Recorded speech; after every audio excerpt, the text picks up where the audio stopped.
मुझे शर्म आता है कि मैं ऐसी सरकार का समर्थन कर रहा हूं।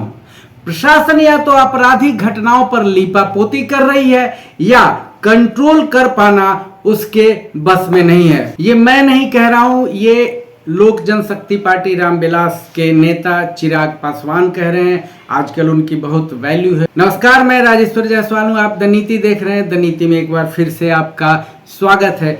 अब चुनाव हमारे आपके सर पर है बिहार में, और चिराग पासवान जो हैं बहुत गुस्से में हैं, क्योंकि उनको अब दिख रहा है कि भाई प्रशासनिक हालत जो है वो सही नहीं है। पुलिस पर ऐसे भी मैं बार बार अपने चैनल के माध्यम से आप लोगों से बात करता हूं, बताता हूं कि पुलिस पर कोई नहीं बोलता है, क्योंकि पुलिस पर बोलने का मतलब है कि जो टॉप ऑफिशियल्स हैं या बड़े अफसर हैं उन पर बोलना, और उनमें सबसे एक दूसरे के बेहतर संबंध होते हैं, इसलिए लोग बोलना गवारा नहीं समझते हैं। देश में किसी को भी बोलना है तो 3-4 लोग छांटे हुए होते हैं, उनके ऊपर बोला जाता है, जिसमें सबसे पहले मोदी जी हैं, उसके बाद राहुल गांधी हैं, फिर इधर नीतीश कुमार हैं। मतलब टॉप क्लास के जो लोग हैं उन पर कुछ बोलिए, कोई कुछ नहीं बोलता है।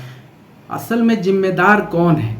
क्या पुलिस जिम्मेदार नहीं है? इस पर भी बोलना चाहिए कि पुलिस क्या कर रही है। खैर, हमारा इससे क्या है, कोई बात नहीं है। लेकिन उन्होंने ये बोला है तो कुछ लोगों ने उसका खंडन भी किया है। इसमें जो खंडन किया है वो जीतन राम मांझी हैं। जीतन राम मांझी हिंदुस्तानी अवाम मोर्चा के मुखिया है, और उन्होंने बोला है और पलटवार किया है बल्कि चिराग पासवान पर। उन्होंने बोला है कि भाई चिराग पासवान जंगल राज का वह दौर उन्होंने नहीं देखा है, इसलिए कानून व्यवस्था को खराब बता रहे हैं। जीतन राम मांझी ने एक बार उनको यह भी समझाने की कोशिश की है कि आपके पिताजी ने देखा था, अर्थात रामविलास पासवान जी ने, तो वो जानते थे कि जंगल राज क्या था। तो उनको उनका बोलना थोड़ा सा समीचीन भी है। उन्होंने कहा कि आज़ादी के 75 वर्ष बाद भी चिराग पासवान ने कहा कि हमारा बिहार विकसित नहीं बन पाया है। उन्होंने बिहार फर्स्ट इस तरह का नारा भी दिया है। नारा देना और जुमले पढ़ना तो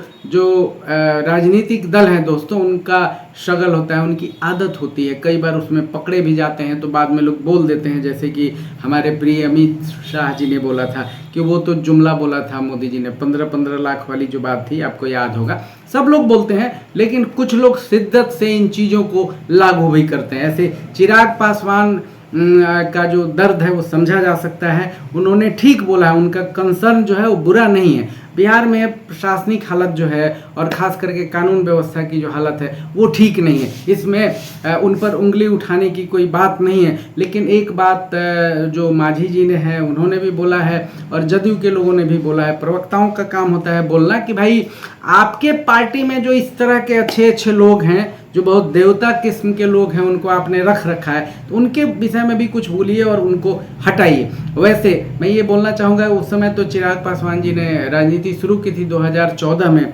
कुछ नेता उनके भी ऐसे थे कि देख के ही लोगों को, हमको आपको भय आ जाएगा, उनसे बात करने की हिम्मत नहीं होती। खैर, उसमें से बहुत लोग नहीं हैं, लेकिन कुछ लोगों को उन्होंने जमा रखा है। उनके पिताजी कहा भी करते थे कि हम बाघ के सामने बकरी को खड़ा कर दें, बोलते थे। मतलब उनके कहने का मतलब ये हुआ करता था रामविलास पासवान जी का कि दूसरी पार्टियों ने गुंडों को खड़ा रखा है तो हम भी गुंडा ही रखेंगे, अर्थात आप मिट्टी खाएंगे मैं भी खाऊंगा। ये एक माई समीकरण जो है चिराग पासवान ने भी बनाया है, लेकिन ये माई मुस्लिम और यादव नहीं है, ये है माई महिला और युवा। तो उन्होंने इसमें भी माई बना दिया है।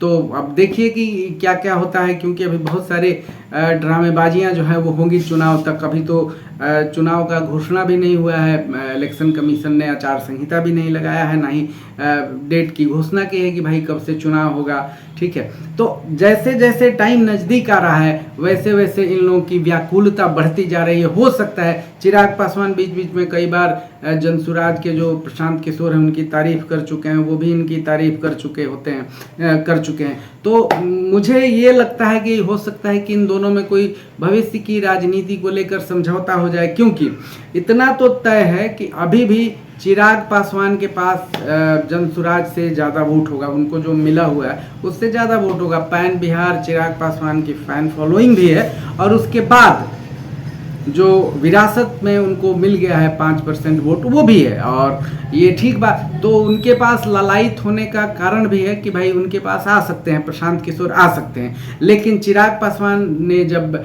यह सवाल उठाया है तो उन्हें खुद फैसला लेना चाहिए, या चुनाव नज़दीक है तो आधा तीतर आधा बटेर। भोजपुरी में एक कहावत है, बेटो मीठ भतरो मीठ क्रिया के कर खाई, अर्थात पति भी प्यारा है और बेटा भी प्यारा है, पुत्र भी प्यारा है, तो कसम मैं किसकी खाऊं।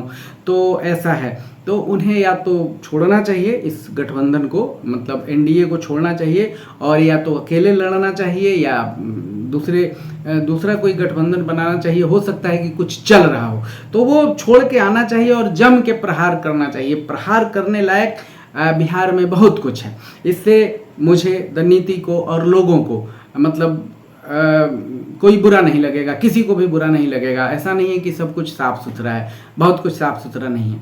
तो प्रहार किया है उन्होंने, वो ठीक है, लेकिन उसके पहले एक स्टेप लेना चाहिए, खुद स्टेप लेना चाहिए, कदम बढ़ाना चाहिए, आगे बढ़ना चाहिए। सरकार में जो मंत्री पद है उसे छोड़ना चाहिए और आके सब लोगों को गांव गांव घर घर जाके समझाना चाहिए। जैसे प्रशांत किशोर आजकल जा रहे हैं और इनके जो पिता हैं वो पहले जा चुके हैं।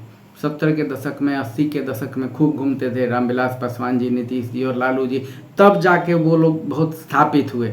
लेकिन जो उस समय के लीडर्स थे उनके बच्चे उतना मेहनत नहीं करते हैं, ठीक है, कर भी नहीं रहे। उतना मेहनत अगर अभी कोई कर रहा है तो प्रशांत किशोर कर रहे हैं। मैं प्रशांत किशोर का बहुत बड़ा आलोचक हूँ, लेकिन ऐसा नहीं है कि उनमें प्रशंसनीय तत्व नहीं है। और दूसरे नंबर पर राहुल जी भी मेहनत करते हैं, लेकिन राहुल जी के जो लोग हैं, राहुल गांधी के जो लोग हैं, वो उतने ईमानदारी से काम नहीं करते हैं जैसे प्रशांत किशोर के लोग या मोदी जी के लोग करते हैं।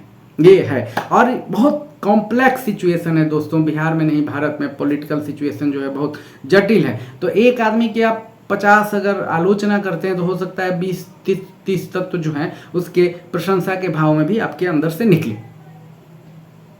एक बहुत बड़ी बात जो है वो मांझी जी ने कही है, जीतन राम मांझी जी ने, जो पूर्व मुख्यमंत्री भी रह चुके हैं, अभी केंद्र में मंत्री हैं। उन्होंने कहा 44 सालों से मैं राजनीति में हूँ और मैंने देखा है कि 2005 से पहले बिहार में हर अपराध का समझौता एक अणे मार्ग से हुआ करता था। एक अणे मार्ग जो है बिहार के मुख्यमंत्री का आधिकारिक निवास है, तो उसके विषय में बोला है अपहरण हो या कुछ भी, उसका समझौता वहीं से होता था। तो ये बहुत बड़ी बात है, बहुत गंभीर आरोप उन्होंने लगाया है उस पर। और आज एक अणे मार्ग में, मांझी जी ने कहा है कि आज एक अणे मार्ग में कुछ भी नहीं। उन्होंने कहा कि आज अपराधियों को बचाया नहीं जाता है। एक रेखा खींची उन्होंने ये नहीं कहा कि अपराध नहीं होता, उन्होंने बोला कि अपराध अभी भी होता है। माने उनके कहने का ये मतलब है कि अपराध अभी भी हो रहा है, लेकिन उनको बचाया नहीं जाता है एक अणे मार्ग से, और पुलिस अपराधियों को गिरफ्तार करती है, उनको सजा दिलाई जाती है। तो मैं ये कहना चाहता हूँ नीति के माध्यम से कि जो भी पॉलिटिकल पार्टियाँ इस तरह की आवाज़ उठाती हैं या उंगली उठाती हैं सरकार पर, उन्हें जरूर उठाना चाहिए, प्रजातांत्रिक हक है, लेकिन उससे पहले खुद को भी देखना चाहिए आईने में कि भाई आप क्या कर रहे हैं, कैसे कैसे लोगों को आपने पार्टी में रखा है। दोस्तों, अगर आपको हमारा ये वीडियो ठीक लगा हो तो कृपया नीति को लाइक करें, कमेंट करें, शेयर करें और सब्सक्राइब करें। धन्यवाद।